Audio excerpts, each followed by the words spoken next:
I don't know, you did mention the hostel garden project. Sure. I don't know whether I should add it to it. Oh, you can. And so that is also something that when I started this advocacy, I used to teach a course in crop production, introduction to crop production.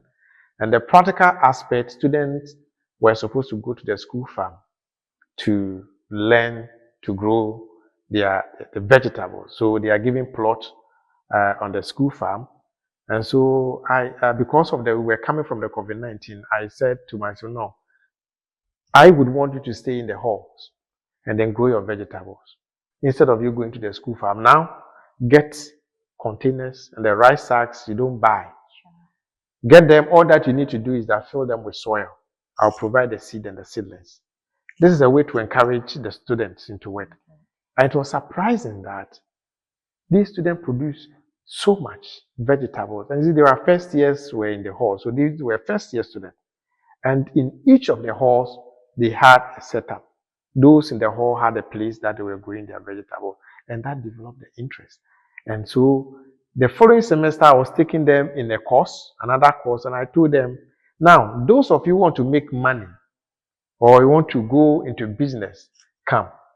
And only 6 of the 80-something students came to write their name. And so we started the hostel farming project. We started using the Valco hall and the Kwame Nkrumah hall, and so the rooftop. So for the past 5 years, we are now moving to the 5 years. These students have been producing, because through our guidance, and then we have been producing vegetables on the rooftop of Kwame Nkrumah hall, and then selling to the university communities. The vegetables are even sold before they even harvest, sure, because they already have the market, the demand is there.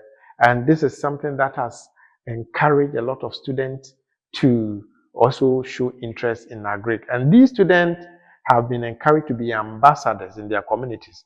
And so always, every time I get pictures from these students in their communities, encouraging people or helping people growing vegetables. And so I'm happy that we have come this way and then been able to impact the student and impact the world using home gardening advocacy. Sure.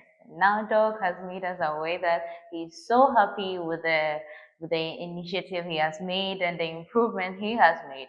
We want to know, Doc, what do you seek to achieve for this home gardening project? Thank you so much. My aim is to ensure that every home in Ghana has access to seafood. That has been our main aim as an organization, Home Garden for All, to ensure that every home in Ghana, because you realize that the food budget can be reduced. Sure. Now we spend more than 60% of our salary on food. Food alone. You spend about 40, some people can spend that for, but majority spend more than that, more than 40% on food alone. And so it tells you how expensive it is to buy food with your small salary. And so what we want people to do is that at least help to reduce the food budget. And then again, you see, when we are talking about food, we are talking about safe food. A lot of the food that we have on the market are not safe. The abuse of the pesticide is on the increase. The use of unsafe water, because people are just finding ways, especially those in the urban centers. Where do you get water? When you get any gutter, some people are using it to irrigate, which makes the food unsafe. And so we are encouraging people to reduce the risk of infection from food. And so to even reduce the risk of health hazard from consumption of some of these food, learn to grow your own food. At least some of the basic vegetables or some of the root and tuber crops that we consume at home, just grow them. People have land, available land, and so we want them to take advantage. And there's one other thing that is even one of the major. Recently, just last Saturday, when we had a workshop in Accra, about 70% of the participants were retirees.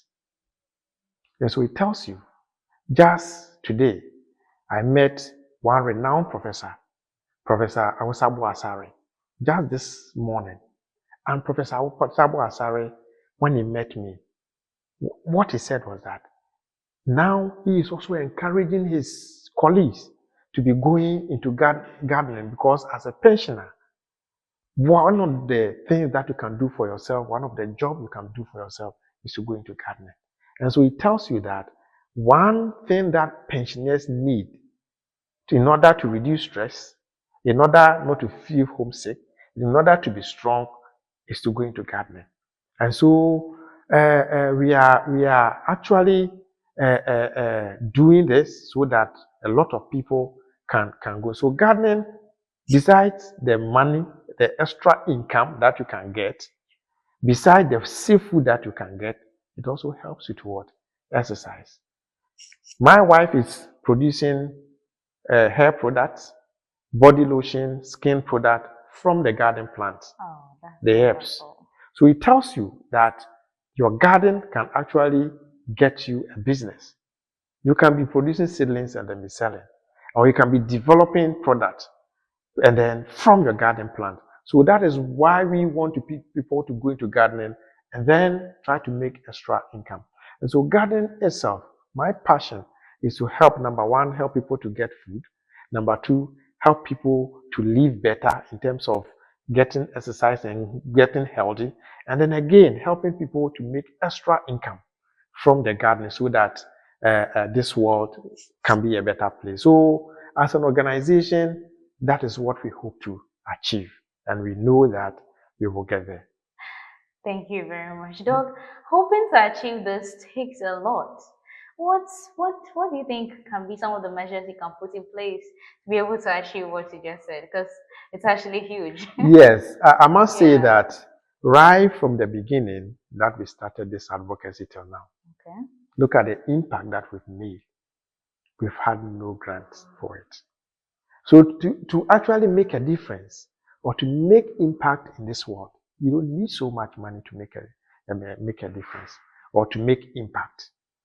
All that it takes is to get a good idea and then focus on it, champion it with the right people, people that share into that idea, and with the encouragement, you will achieve it.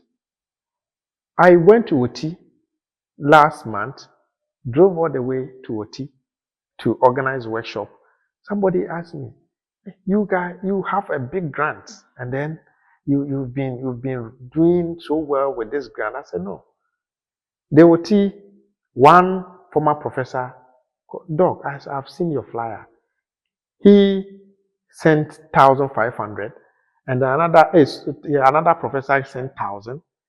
The fuel in and out was covered. My students served as volunteers. I encourage them to volunteer. It's a volunteer making impact. You don't need so much money. The venue where somebody hosted us free without taking anything from us. The Greater Accra Region workshop that we organized, the whole venue was made available by one man and then a wife, Mrs. and Mr. and Mrs. Pratt. They have their event center. They said, "No, you can use the event center anytime. We are solidly behind you." And then even to the extent free barbecue and then drinks. It didn't cost us anything. And so it tells you that with the right idea, though it is a very big project, we don't need so much money. All that we need is support from whoever want to support. And then we are good to go. Imagine that the government flagship program championing this, and it has now been absorbed into the government manifesto. What we are doing, if government even support us just small, imagine what we can do. And so it is very interesting that you can achieve so much with little. And so it doesn't matter what we get, but we are determined whether we have, because we started with nothing and we've been able to get to this level without any grant. We are determined to go as long as people embrace it, we will do. And so, in terms of needing so much, you can serve as an advocate. And I know that you will not charge anything with just with you advocating for it. But making impact in people's life is something that we should look out for. And so, with money, without money, we will champion it. All that we need is good health.